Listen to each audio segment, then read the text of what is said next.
there, it's Kevin with Rogue Deck Builder here with this week's episode of the Market Monday, typical Kevin style, being done on a Tuesday night. It's been a while since I've done one of these videos. I even had to dust off the old microphone here, as it hasn't been used forever, but I thought that there's enough information that I better talk about Market Monday, as we are in just some crazy times here in the MG finance world with, well, not just Magic, the entire economy is going under some crazy times. But I want to talk about how that is both good and bad, because every recession comes massive opportunity. And I think we're going to start seeing some great opportunities here in the Magic the Gathering world to just get some cheap products. Now, we are under a bad, what we call stagflation, with recession happening plus inflation happening. So it's kind of the worst of both worlds. And oftentimes in these particular instances where we have inflation plus a recession, you see collectibles get hit hard. So we're seeing cryptocurrency, you're seeing the stock market hit hard as people start to take money out of those venues because they actually need money. So we're seeing the squeeze of the first parts of the kind of an economic crash here happening. And I'm not a doomer here. I actually think that we look pretty good. I mean, it's not as bad as crashes in the past. I'm not a financial expert here. If you're looking for the overall indicators of an economy, I'm probably not the best person to talk to, but I've lived through a few myself, and I can tell you the 2008, I lived through that as what I do. I drove a forklift at that time period in my life, and it was just an awful time for collectibles at that time period. No one had money to buy on anything. It was another one that we just in 2008, we just went through like a housing boom. So I remember I was living in Salt Lake at the time, and rent went up and wages went up, and then the housing market crashed, and then wages went down, but the cost of everything was still reflected on all the inflation that occurred a few years earlier. So it was kind of a weird time for collectibles in general, where we saw a lot of prices just stay very, very either go down in a lot of the market, or it just didn't move up. And it's a lot different than what we've seen the past couple of years, where those easy monies where everything was a duh is, that ship has sailed. And so I think people need to rethink their strategies. And again, there's opportunity here, because one of the problems too during this whole collectibles just boom, and over with the free money, with the stimulus checks, with coronavirus, everyone locked in, where collectibles just went through the roof, is it was easy money if you could actually get a hold of product. And now I think the opposite is true, where product is going to be very, very available, and you just need to look for really good deals to invest in. So there are a lot of things too. Let's just talk about Wizards of the Coast, which I think they're making the absolute worst decisions right now. I am calling for them to just, I would cancel Double Masters if I were them. I would cancel this Warhammer set.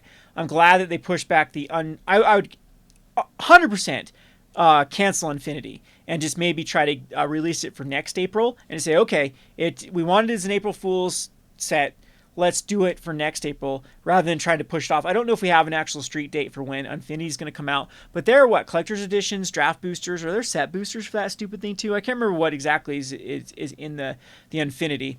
Well, there's quite a bit of product coming out for that, and we have a lot of product with Double Masters 2 coming out, with Commander Battle of Baldur's Gate, which numbers, by the way, are massive for that set.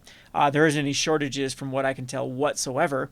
And we also still have all the slew of other products. We have last year, if any indicator of the future, something like a Time Spiral Remaster could easily be released. There was announced that Jumpstart is going to be released with every set. And so they're going to continue to ramp up production for every set, just milk. And I think that that's a bad idea. If I was Wizards of the Coast, I would just do your regular standard set releases and a few things here and there, like maybe a Commander collection or whatnot, just to tidy people over for having Magic in their forefront. Like, it's always good to drum up excitement with new products, because it keeps people in the game. That just selling, it's why you run like advertisements in, I've always had this discussion with people like, why do local stores even run like a small town like mine, why do they run advertisements when everyone knows you're there? Well, it's to keep it in your forefront of their mind. And I think that's one of the reasons too that Magic wants to release so many products and so many products is as long as you're thinking about Magic, you're more likely to play Magic. If you're more likely to play Magic, you're more likely to buy product, which again, that's the vicious cycle which keeps you kind of hooked in this game. And so yes, they need to keep people enticed and keep people interested, but either there's two options for Magic that I would say. Either they need to shorten their print run cycles for a lot of these products, and really go down to these kind of one and dones and let it go through the roof. And at first, you'll have some shortages and whatnot, but at least you don't have this, what we're seeing right now, which is just the the supply is just crushing the market. Now, we're about the time period to where Amonkhet and Hour of Devastation were old as when they really started to go up like double their regular price. So when like Amonkhet hit 160 a box or Hour of Devastation hit 160, double their distributor cost prices. And we're not seeing that now with Throne of Eldraine. We're not seeing that with like a lot of those like Return to Ravnica or Ravnica Allegiance and stuff. We have seen some price increases. We've seen some pretty high price increases in like War of the Spark, which still in the scope of things with the history of Magic the Gathering is still very, very good. Like I said, back in the time period when I got into this game, if a booster box went up $5 per year, that we consider that like, hey, that's really good, value. I mean, it's outperforming a lot of other investments, so why should we be unhappy with that?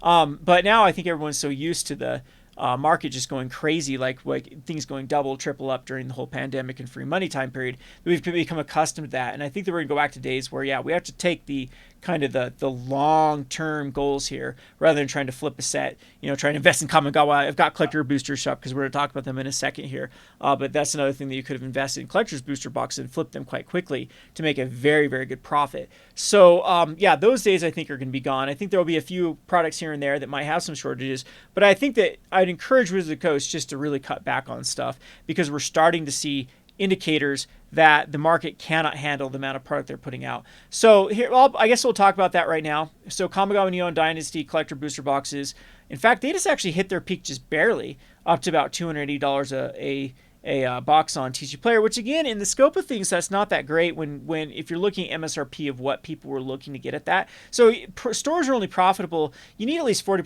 markups for a lot of retail stores to justify carrying a product. And so if your distributor cost for a Kamigawa Neon Dynasty collector booster is like around 180 after all the fees and all the stuff you play at distributor, so you're like a new up and coming store that is into the have these super great deals with like the GTS of the world and stuff. You're not buying 4,000 collector's edition booster boxes. The cost of collector boosters for your mom and pop shop for a new local game store, for one that's not that big, I'm going to tell you from my standpoint after fees and stuff, is about 180 out the door for collector booster boxes. And so if you're selling that for 40% markups, I mean, you're looking to get, I don't know what the MSRP would put them at, but what does Walmart sell these stupid things at? What do the big box stores sell them at? But you're looking at these collector booster boxes to be approaching 300 is what you'd want to get at a reasonable markup at 40-50% markup for these things. And even Kamigawa, one of the best collector's edition in a long time, we just barely hit the peak of it, which now is at 280. So I mean, it's reasonable profit margins. Like if you're an online store with a lot less overhead, I mean, you could definitely work for 20% markups. You can definitely work for even less than that if you have enough consumer base. And if you're some of these, no-name entities, I guess with TCG Player, if you just have to, you're churning through numbers after the fees and shipping, you're looking at what, 14% fees on top of that. That's basically all you need to get above. It's like 14% markups, and then you'll still be making profit on stuff, and then you have to decide what is worth your time to actually do these, endeavors. So that's typically where you'll see very, very stagnant sets. Is they'll have a bottom of where people are willing to actually sell them on TCG Player. And so if you're looking at that 180 number, 14-15% markup, most of these things will cap out on most online stores for even a sneaker set around 200-215.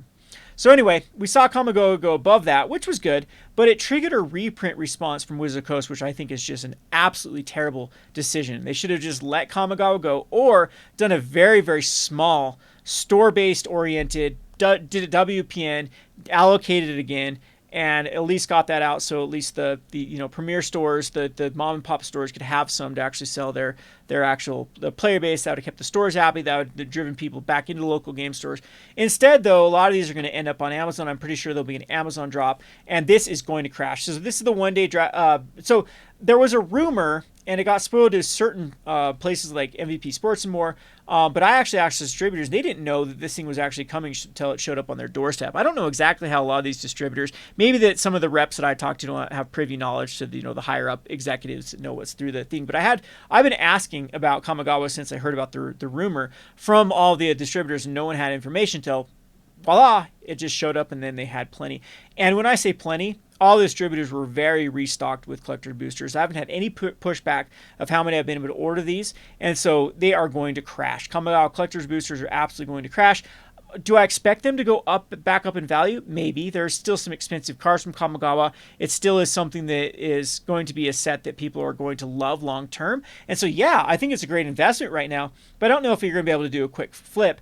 And what this is going to do, which I think is even more problematic, is Wizards of the Coast's greatest competitor, or products that Wizards of the Coast produce, its greatest competitor is not Yu-Gi-Oh!, is not Pokemon, is not Flesh and Blood, is not any other collectible world. These products from Magic the Gathering compete against each other. And so as long as there is still supply at the distribution level, at your local game store level, that is not selling, it is directly competing with the consumer's dollars so if it doesn't really do much is what I'm saying. By them reprinting Kamigawa, it doesn't put like a net deficit in what the Magic the Gathering market can handle. It's just adding to an already bloated market. So, and we can start to see that with other products. So the products that are really struggling are the sets not named Kamigawa. And it's not a good sign when you hit one home run and then you strike out on every other set that we're seeing. So what we should be seeing right now is we should be seeing like Kaldheim, Strixhaven, even like Theros Beyond Death. We should start seeing collector's boosters start to go up in those aspects, and we're not really. They had their initial bump up, but they are pretty stagnant. You can still get Kaldheim for a distributor price, I believe, and I wouldn't be surprised if a lot of people start unloading Zendikar that started to go up in value, but there was another set too that was just really, really overprinted. But I'm going to show you some stinker sets right now and show you what the prices are. So this is a loss. I don't know if this is the loss at Wizards of the Coast level, if they've been allowing distributors to actually sell these for less, but all of the distributors I've been seeing sales prices on Adventures in the Forgotten Realms, collector's boosters. Now, there aren't a lot of cards from this set that are worth money, but I wouldn't even say the Adventures in the Forgotten Realms is a sneaker set. I think if this would have been released during like Ixalan times, people might have looked at this set like, wow, this set's actually not, it's pretty good. One of the problems with this set too is they printed a bunch of the chase cards in the Challenger decks, and of course that's just going to lead to more and we've even seen some cards reprinted very recently from Forgotten Realms. I believe there was some that was even in Commander decks recently. Yeah, correct me if I'm wrong on here, but some of the chase cards that we should have seen, the rare slots, were the animation lands, which I think could have been a pretty petty if all of them had already been reprinted now in Challenger decks and other things. So Adventures of the Forgotten Realms, you have Old Gnawbone, and beyond that, really not a lot of chase cards, but I would not say that this is the most stinker set of all.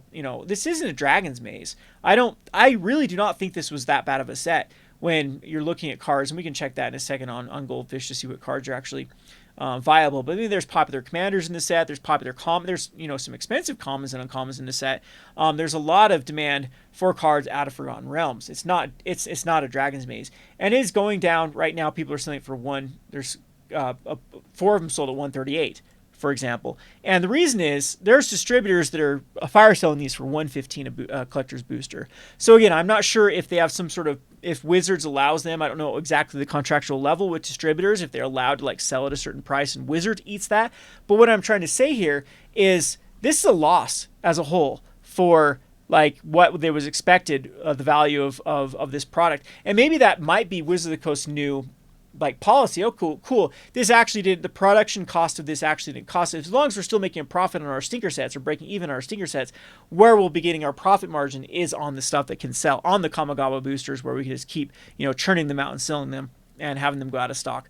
But what I've started to see from doing this for years and years, I think Gonro Games is now like, so this YouTube channel is almost 10 years old. It's like 8 years old, I believe. And Gonro Games itself is like 6 or 7 years old, or yeah, man, I'm getting old. I'm getting old and gray and ornery, and out of touch. And I don't know the slang of the new generation. Oh, Kevin, where has the time gone? But anyway, what I'm starting to say, I've been in this field for quite some time, and so I've been checking the inventory of I've been ordering from distributors for years and years and years, and I've never seen such bloated inventory from distributors with recent product, and not so recent products. So certain distributors are like run out of pre-release kits, they'd run out of bundles, because these are things that don't really get printed to demand. They do these one and dones, and then it's like, okay, these go out. Okay, you have your draft boosters, you have your set boosters, you can order to your heart's content. But what I'm starting to see with distributors is just the bloat of products like now collector's booster boxes from everything not named Kamigawa. You still have bundles from Clearback to like Adventures. I don't know if I can get Adventures of Forgotten Realms, but I can definitely get Zendikar Rising gift bundles still, which is crazy. I can still get Zendikar Rising bundles. I can still get Innistrad Midnight Hunt and Crimson Vow gift bundles. All of these things that should be out by now, at least on the distribution level. We're not really saying from like price perspective on Amazon and eBay and TCG Player, going up, double digits or even go up much, but at least the ability for stores to restock them at a distributed pricing should be done by now in a lot of these products. Pre-release kits were one of those things that, man, it'd be super rare to be able to get pre-release kits like, 2-3 sets back. And now I can still get pre-release kits from, Clearback on certain, from certain distributors and whatnot. And a lot of just deals too that have been coming down the pipeline for these type of things that distributors like, we need to clear some inventory. We need to clear some inventory of this. And it's not just Magic. I'm starting to see this Pokemon, but I'm actually starting to see this more with Magic the Gathering than I am with Pokemon. And we also saw a little bit of that with Flesh and Blood. Flesh and Blood is going through its own problems. I did a video about it with opening up I don't know if I did this on this channel or on the Market channel, but also Flesh and Blood has seen some problems with, just not as much money out there to really compete for even their overall more printing of product. So again, now we see Crimson Vow Collector's Booster. It's another one that's being fire sold right now from distributors. I believe my cost for one of them that I can get it for is $143 for Crimson Vow Collector's Booster. So again, it's a loss somewhere along the chain when they're expecting to sell these for $180. And then we have things like Midnight Hunt, same thing. It's below that distribution cost, and Lokbar Sheech's New Capenna. It just fell below, again, that distribution cost as people have decided, I'd rather, start to free up some capital. These might be these stores like, hey, well, maybe I need to free up all this money here, this Dark Depths games, break even. Actually, they probably won't be breaking even. They'll probably be, taking a loss on these just so they can afford to then hopefully make profit on the Commander Legends. And that's never a good sign going forward with products. And it's not just that. It's Commander decks. Commander decks have stayed very, very stagnant. Midnight Hunt, Innistrad Midnight Hunt, Crimson Vow. I believe Adventures of the Forgotten Realms finally started to budge a little bit. Strixhaven barely as well. And these are things too that like you'd think like maybe even Commander decks should start to go out of print or not out of print, out of like being able to buy them at that really, really super low level, and nothing is really budging. Like I said, when one product is a home run, but then the rest of the 99 are strikeouts, that is a bad sign for Wizards of the Coast. And it wasn't that 2 years ago. Everything was just a home run, and things that we thought that were going to be stinkers actually sold quicker than we thought. And now it's very, very worrisome. Yeah, I can still be like Chandra spellbooks. Remember when that was all the rage for those, where those were supposed to be so amazing. Commander Collection Black ended up being not nearly as sold and people thought that was going to go crazy like Commander Collection Green, and we're starting to see all of these things like the one domino leading to the whole fall of this MG market. So that's kind of my reasoning that I think they should really, really kind of step back. Another little indicator too is it's not just that, it's singles are starting to be weak again. A lot of times you can go over here at Movers and Shakers and click on either Modern or Pioneer, and if this right column is even or beating this left column, it's we're kind of in the wrong direction. You can actually look at the top losers here, and $8.58 for the highest one, $2.27 for the lowest one here, and you can see that's very, very different from this left-hand column here. There's also this all-time high list that mgstocks.com provides, and oftentimes too, if you click back and forth of all-time high and all-time low, mind you do have to filter out like brand new sets. Of course, you're gonna have all-time lows for sets that are still being pre-sold because people are gonna start undercutting. But typically on a good market, you're gonna see a lot of increases in this column for the all-time highs, and actually not as many on the all-time lows, especially things that have been around for a long time. You shouldn't see it. So there are a lot of things too that have changed in the for the future investment of.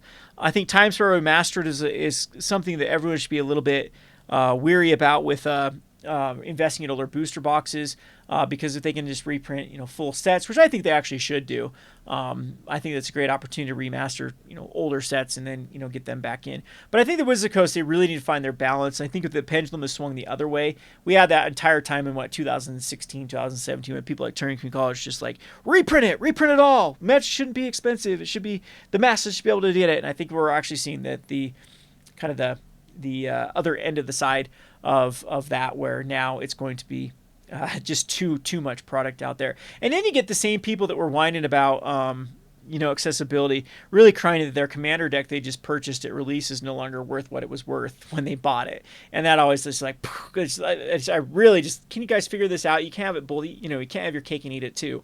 This exactly, either you can get affordable cards and someone has to pay the cost for having that affordability out of the box set and then not have them worth money. I know people are complaining about challenger decks. Man, what else can they do with challenger decks? Like they jam pack value. These weren't the the precons of yesteryears where you're like, these have no value in them. You're losing money just to have someone, I guess, put the cards together for you in a semi-competitive deck. Now challenger decks are pretty competitive out the gate. They have just slew of cards in them and hundreds of dollars worth of cards in them, and then people still complain that because the prices get crushed the week after their release. So I think this is more to this, and like I said, we have a lot of big printings coming down the line with the Warhammer, both collector versions and non-collector versions for the commander decks. We have Commander Legends Battle Baller Gate, which had set boosters, draft boosters, collector's editions, pre-release kits. We have Double Masters has pre-release kits and draft boosters and collector's editions. We have just so much stuff that is coming down the and again, like I said, I haven't seen any let up from Wizards of the Coast where it looks like they actually have their printing issues under control, which was something kind of going for them too, that there was this artificial scarcity that was leading to these actually being a good thing, that they had to delay stuff and allow the market time to consume the new product coming out before it just got crushed with stuff. But anyway, card prices too. Another thing that I also, why I bring up Kenny here is this is another card that I would expect to start going up in price because Throne of Eldraine is old enough. Yes, this was a buy a box promo. Yes, this was in the collector's editions of it. But with Kenny being a top 10 commander, just the supply, just the demand alone for new Kennys should be stripping the supply. And we haven't seen Kenny budge. And that is kind of a bad sign. I've been checking a lot of these commander staples that haven't had reprints from like the Throne of Eldraine era. And yes, some of them have gone up. There have been some good ones. Like Helad's Intervention was one that I kind of spec'd into for quite heavily spec'd into, thinking it would follow trajectories of other cards that saw 10% play, and it hadn't budged. And, that's kind of a warning sign with where the supply of even those cards are still very, very high, and that 3 years of demand has not even been able to dent them. And so it's just people at this stubborn price. Oh, I'm not going to sell my Kenny for less than $6. I've been, keeping the price from, collapsing. But again, like I said, I think that this gives a good opportunity to start investing. So I'm with the Alpha Investments here. The other, people that have been through this, stay the course, because this is oftentimes, if you can get cheap, like this is insane. If you can buy Adventures in the Forgotten Realms for $115, collector's edition, like that's a better buy than that. All it has to do is go up to $210 or $220 or $230 to make the same profit margins of like a Kamigawa going up to $300-$400. And so I think that might be the better play, is to like how many people would have thought that buying Amonkhet would have been the right call. And there was a time period that Amonkhet 2 was being fire sold. I'm kicking myself because the distributor offered me, I think they offered me bundles for $20 a piece for Amonkhet bundles, and I turned them. I think it's less than that. I think it's like $17 for bundles, $17 or $18 for bundles on a special for Amonkhet. And let's just take a look at Amonkhet bundles and see what they're at. And maybe it's not that Amonkhet bundle. Okay, yeah, $80 now is what the going price for.